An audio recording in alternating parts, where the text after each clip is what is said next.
আমরা যে গ্যাসের ওষুধ বলে যেগুলো খাচ্ছি এগুলো তো হচ্ছে actually anti আলসারেন্ট group of drug. যারা গ্যাসের ওষুধ খেয়েই যাচ্ছেন, হ্যাঁ? তাদের এনার্জি কিন্তু জাগা মতো যে ফেল করবে। 09678242404 এই নম্বরে কল করে আপনারা সরাসরি এখানে চলে আসুন আমাদের নূর টাওয়ার, আফতাবনগর। আসসালামু আলাইকুম প্রিয় দর্শক। আমি ডক্টর মোহাম্মদ জাহাঙ্গীর কবির বলছি। আশা করি আপনারা সবাই ভালো আছেন। শুধু একটা পরামর্শ মানলে দেখবেন যে আপনি অনেক ভালো থাকবেন। সয়াবিন তেল ছেড়ে দিন। আমাদের যারা গ্যাসের রোগী, হ্যাঁ? এবং বাংলাদেশে যেই পরিমাণ মনে করেন গ্যাসের খনি আছে, হ্যাঁ? গ্যাসের ওষুধ হচ্ছে বাংলাদেশের সবচেয়ে বিক্রিত ওষুধের ভিতর অন্যতম। শুধুমাত্র একটি ব্র্যান্ড প্রায় ১১০০ কোটি টাকা মানে সেল করেছে। আরও তো কত শত, শত ব্র্যান্ড আছে, কত কোম্পানি আছে, কত রকমের আছে, কত ধরনের আছে। প্রোটন পাম্প ইনহিবিটর, ল্যান্সোপ্রাজল, হ্যাঁ? প্যান্টোপ্রাজল, ওমিপ্রাজল, মানে প্রাজল আর প্রাজল। তা আপনারা কি জানেন যে এই যে ওষুধগুলা কিভাবে কাজ করে? এই প্রোটন পাম্প ইনহিবিটর আমাদের হাইড্রোক্লোরিক অ্যাসিডের সিক্রেশনকে বন্ধ করে এবং প্রোটন পাম্পকে ইনহিবিট করে। এই প্রোটন পাম্প কিন্তু এনার্জি প্রোডাকশনের জন্য দরকার। তো যারা এভাবে রেগুলার গ্যাসের ওষুধ খেয়েই যাচ্ছেন, হ্যাঁ? তাদের এনার্জি কিন্তু জাগা মতো যে ফেল করবে। তো অনেকেই পুরুষত্বহীনতা বা ইডুর প্রবলেমে ভুগছেন, মেয়েদেরও দেখা যাচ্ছে ইনফার্টিলিটি হচ্ছে। এগুলোর কিছু রুট কজের ভিতরে এনার্জি না থাকাও একটা রুট কজের ভিতরে পড়ে। তো এই যে আমরা গ্যাসের ওষুধ খাচ্ছি, হাইড্রোক্লোরিক অ্যাসিডের সিক্রেশনকে যে বন্ধ করছি। প্রিয় দর্শক, হাইড্রোক্লোরিক অ্যাসিডটার কি আমার দরকার নেই? অনেকে বলে অ্যাসিডিটি। এখন আমি তো দেখি যে অ্যাসিডিটি না, ওদের তো অ্যাসিডের বরং অভাব আছে। কারণ যারা নিয়মিত গ্যাসের ওষুধ খায় ওদের অ্যাক্লোরহাইড্রিয়া পর্যন্ত ডেভেলপ করে। যার ফলে তার ডিসপেপসিয়া হয়, হজম হতে চায় না, হ্যাঁ? রিগার্জিটেশন হয়, অর্থাৎ হার্টবার্ন হয়। অনেকে খেয়ে অমনি শুয়ে পড়ে, সকালে বুক জ্বালা-পোড়া নিয়ে ওঠে। তো এই যে হার্টবার্ন, বুক জ্বালা-পোড়া করা, খাবার উপরের দিকে উঠে আসা, গ্যাসে ধাক্কা দেওয়া, গ্যাসের চাপ দেওয়া, গ্যাসের চাপে বুকে ব্যথা করে, মাথা পর্যন্ত ব্যথা করে। এই যে গ্যাস যে এত ছাপাছাপি করে, এর জন্য আপনারা কি জানেন যে হাইড্রোক্লোরিক অ্যাসিড যদি কমে যায় তাও একটা বিরাট প্রবলেম। তো যারা গ্যাসের ওষুধ নিয়মিত খায় তারা সাথে কিন্তু আবার সিরাপও খায়। তো এইভাবে তার যে গাটের যে এনভায়রনমেন্টগুলোকে ধ্বংস করে দিচ্ছে। অর্থাৎ আমার স্টোমাকের অ্যাসিডিক এনভায়রনমেন্ট যদি না থাকে তাহলে খাবার হজম হতে সমস্যা হবে। খাবারকে ডিগ্রেডেশন করা, সেটাকে ফ্র্যাকশন করা হাইড্রোক্লোরিক অ্যাসিডের একটা কাজ। এবং গ্যাস্ট্রিক যে এনভায়রনমেন্ট এটাকে অ্যাসিডিক রাখা, জানে বিভিন্ন পুষ্টিগুলো শোষিত হতে পারে যেমন ক্যালসিয়াম, সেটার জন্য হাইড্রোক্লোরিক অ্যাসিড বা অ্যাসিডিক এনভায়রনমেন্ট দরকার। আল্লাহ তাআলা তো হাইড্রোক্লোরিক অ্যাসিড এমনি দেন নাই। যে হ্যাঁ, উনি নাউজুবিল্লাহ মিন যালিক ভুল করে দিয়ে ফেলছেন এবং আমাদের মহাবিজ্ঞানীরা সেটারে বন্ধ করে দিছে। এটা তো আপনি কি বলেন? আর আমরা যে গ্যাসের ওষুধ বলে যেগুলো খাচ্ছি এগুলো তো হচ্ছে actually anti আলসারেন্ট group of drug. আপনি দেখবেন যে প্রোটন পাম্প ইনহিবিটর এটা অ্যান্টি আলসারেন্ট গ্রুপ অফ ড্রাগ। এটা তো গ্যাসের ওষুধ না। তো এইগুলো অনেকেই আমরা জানি না। তো আমাদের শক্তি নষ্ট করছে, আমাদের হজম নষ্ট করছে, আমাদের পুষ্টি শোষিত হইতে পারতেছে না এবং ক্যালসিয়াম ঠিকমতো অ্যাবজর্পশন হইতে পারতেছে না। অনেকে গ্যাসের ওষুধ খায়, সাথে ক্যালসিয়ামের ওষুধ খায়। তো পরে পাথর-টাথর হয়। এটা তো আমাদের মানে ডাবল প্রবলেম, হ্যাঁ? টাকা দিয়ে ক্যালসিয়াম খাচ্ছি, টাকা দিয়ে গ্যাসের ওষুধ খাচ্ছি আর টাকা দিয়ে পাথর অপারেশন করাচ্ছি। বাহ! বাহ! বাহ! গল ব্লাডার কেটে ফেলতেছি। কি মজা, তাই না? মজা আপনার না, মজা ডাক্তারদের। হ্যাঁ, যাই হোক।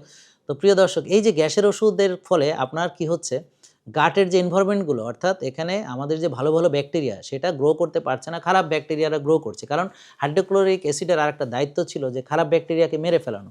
তো যখন আপনার সে সেই দায়িত্ব পালনে ব্যর্থ হবে তো খারাপরা আপনার আপার হ্যান্ডে চলে আসবে এবং ভালো ব্যাকটেরিয়ারা তারা ক্ষমতা হারাবে, হ্যাঁ? তো এখন যে দল ক্ষমতায় আসবে সব বাকিরা সেখানে জয়েন করবে। তো এভাবে দেখা গেল যে খারাপ ব্যাকটেরিয়ারা আপনার পেটের দায়িত্ব নিয়ে নেবে। তার ফলে কি হবে? আপনার ফুড চয়েস খারাপ হবে। আপনি তখন ক্রিসপি, ক্রাঞ্চি, ডুবো তেলে ভাজা, মচমচা, কচকচা, মনোসোডিয়াম গ্লুটামেট জাতীয়, হ্যাঁ? ক্রিসপি, ক্রাঞ্চি, হ্যাঁ? একেবারে ওই যে শাহী জিলাপি খাবেন তখন ভালো লাগবে, হ্যাঁ? তখন আপনার ফ্রেঞ্চ ফ্রাই ভালো লাগবে, পিজ্জা বার্গার ভালো লাগবে, হ্যাঁ? তখন আপনার ভালো লাগবে কোল্ড ড্রিংকস। অর্থাৎ আপনার স্বাস্থ্যকর খাবার আর তখন ভালো লাগবে না। কারণ পেট ব্রেনকে ৮০ ভাগ কন্ট্রোল করে। আর ব্রেন পেটকে ২০ ভাগ কন্ট্রোল করে। এজন্যে যখন পেটের যে এনভায়রনমেন্ট খারাপ হবে, হ্যাঁ? আপনার যে খারাপ ব্যাকটেরিয়া বেড়ে যাবে, ভালো ব্যাকটেরিয়া কমে যাবে, তখন আপনি টের পাবেন। তো এইজন্যে আমাদের উচিত হবে প্রিয় দর্শক, খাবার, স্বাস্থ্যকর খাবার, ওই যে বাজে তেল বাদ দিয়ে আপনি অলিভ অয়েল নেন এক্সট্রা ভার্জিন, ভালো কোকোনাট অয়েল, হ্যাঁ? কুকিং কোকোনাট অয়েল আলাদা আছে, তারপর হলুদ আছে, তারপরে মাচা আছে, তারপর হচ্ছে গ্রিন টি আছে, যেগুলো পেটের জন্যে ভালো এবং আমাদের যে গ্রিন জুস যেভাবে তৈরি করে এবং আমাদের পেট ভালো রাখার জন্যে এই যে ভিনেগার, হ্যাঁ? অ্যাসিটিক অ্যাসিড এটা আমাদের সাহায্য করে অ্যাসিডিক এনভায়রনমেন্ট রক্ষা করতে। তারপরে বেকিং সোডা, আরও অনেক কিছু আছে প্রিয় দর্শক, ন্যাচারালি আমাদের হেলদি গাট আছে, খাবার পরে খাওয়া যায়। তো এরকম আমাদের কাছে পরামর্শ আছে ৮টি শ্বাসের ব্যায়াম করুন, ভালো ঘুমান, কারণ ঘুমের সাথে হজমের সম্পর্ক, মানসিক প্রশান্তির সাথে হজমের সম্পর্ক প্রিয় দর্শক। আপনারা যদি রাত জাগেন তাহলে পেটের প্রবলেম হবে, টেনশন করলে পেটের প্রবলেম হবে, হজম ঠিকমতো হবে না। কারণ আমার প্যারাসিম্প্যাথেটিক ভ্যাগাস সেটা হচ্ছে আমার হজম সহায়ক।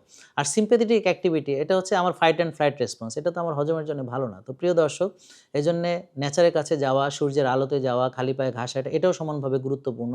বারবার না খেয়ে রোজা রাখা, একটা স্পেসিং করে খাওয়া, ঘুমাতে যাওয়ার ৩-৪ ঘন্টা আগে খাওয়া শেষ করা, ৯টা-১০টার ভিতর ঘুমানো এবং হচ্ছে দিনে শুরুতেই না খেয়ে যতক্ষণ ক্ষুধা না লাগে অপেক্ষা করা এবং খাবারের একটা স্পেসিং করা, হ্যাঁ? একটা খাবারের পর আরেকটা খাওয়া। আমরা কি করি? সকালে নাস্তা করি, তার উপরে আবার মিড মর্নিং স্ন্যাক্স, তারপর আবার দুপুরের খাওয়া, আবার বিকেলের খাওয়া, আরেকটা নাস্তা, আবার রাতের খাওয়া, আবার মনে করেন কেউ দুধ খেয়ে ঘুমায়, আর দাওয়াত-টাওয়াত খেলে কেউ বুফে খায়, ১০০ পদ খেতে যায়। ওরে বাবা! একটা মানুষ কি ১০০ পদ খাইতে পারে? তো এই যে ওভার ইটিং, হ্যাঁ? এটা তো আমার ক্ষতিকর। আমি পেট কি ওর কি মানে ওর একটা বিশ্রামের দরকার নেই। আপনি খালি খাবেন আর খাবেন আর মানে ওটা কি? ও কি একটা ওরও তো একটা বিশ্রামের দরকার আছে। ওর প্রতি আপনার মায়া লাগে না? এত যে খান বেচারা, তো একটু বিশ্রাম দেন, একটু রোজা রাখেন, ফাস্টিং করেন। তো এটাতে আপনার গাটের এনভায়রনমেন্টের জন্য ভালো হবে। তো প্রিয় দর্শক, তো পুরোপুরি পরামর্শ পেতে 09678242204 এই নম্বরে কল করে আপনারা সরাসরি এখানে চলে আসুন আমাদের নূর টাওয়ার, আফতাবনগর। তা আমার সেশন ফ্রি, ডাক্তারের পরামর্শ ফ্রিতে পাবেন, পুষ্টিবিদ দেখবেন, ফ্রি পরামর্শ পাবেন, টেস্টে ডিসকাউন্ট পাবেন, হ্যাঁ? এবং আপনার যে ব্যায়ামগুলো দরকার শেখানো হবে, কফি এনামা কীভাবে করে, হ্যাঁ? পেটের ব্যায়াম কীভাবে করে, শ্বাসের ব্যায়াম কীভাবে করে, এগুলো খুবই প্রয়োজনীয় জিনিস, এগুলো লাগবেই পেট ভালো রাখতে হলে। সবচেয়ে বড় কথা হলো স্বাস্থ্যকর জীবনযাত্রাই আপনার এটার পার্মানেন্ট সলিউশন। স্বাস্থ্যকর খাবার এবং হচ্ছে যে সুন্দর ডিসিপ্লিন লাইফ। তো এটাকে আমরা হাতে ধরে আপনাদেরকে শিখিয়ে দিব হাতে কলমে, এবং আপনি বাসায় গেলে আমাদের হেলথ কোচ আপনাকে পরামর্শ দিবেন। যদি প্রয়োজন হয় আপনিও তার সঙ্গে যোগাযোগ করতে পারবেন। তো প্রিয় দর্শক, এত সুযোগ সুবিধা থাকার পরও, বিনামূল্যে এতগুলো সেবা দেওয়ার পরও যদি আপনি এই পেটের পীড়ায় কষ্ট পান, এবং জানেন তো সেখান থেকে ক্যান্সার পর্যন্ত হতে পারে, আলসার হয়ে, হ্যাঁ? এমনকি পেটে পারফোরেশন হয়ে বিরাট কমপ্লিকেশনস ডেভেলপ করতে পারে। এবং আরও হচ্ছে ভয়ঙ্কর জিনিস হচ্ছে যে আপনি এমন হতে পারে যে এমন কোনো ইনফ্লামেটরি ডিজিজ যেটার কোনো আসলে ওইভাবে ভালো কোনো চিকিৎসা নাই। আর আইবিএস এর কষ্ট তো অনেকেই পাচ্ছেন। তো এইজন্যে পেট সংক্রান্ত যাবতীয় যেকোনো সমস্যার সমাধানের জন্যে প্রিয় দর্শক লাইফস্টাইলের কোনো বিকল্প নাই। তো এইজন্য আপনারা আসেন এবং এখনই সচেতন হন। দেরি হওয়ার আগেই চলে আসুন। হয়তো আপনি একদিন আমার এই মেসেজটা দেখবেন, কিন্তু ততদিনে হয়তো অনেক দেরি হয়ে গেছে। এইজন্যে যারা আমাদের ফলো করে উপকার পেয়েছেন তাদের দায়িত্ব আছে এই ভিডিওটি শেয়ার করা, এখানে কমেন্ট করা, আপনি যে উপকার পেয়েছেন এটা সবাইকে জানানো এবং সবাইকে সুস্বাস্থ্যের দাওয়াত দেওয়া। ধন্যবাদ। ভালো থাকবেন, সুস্থ থাকবেন, ওষুধ মুক্ত থাকবেন। আসসালামু আলাইকুম। জেকে লাইফস্টাইল লিমিটেড, ওষুধ মুক্ত সুস্থ জীবন।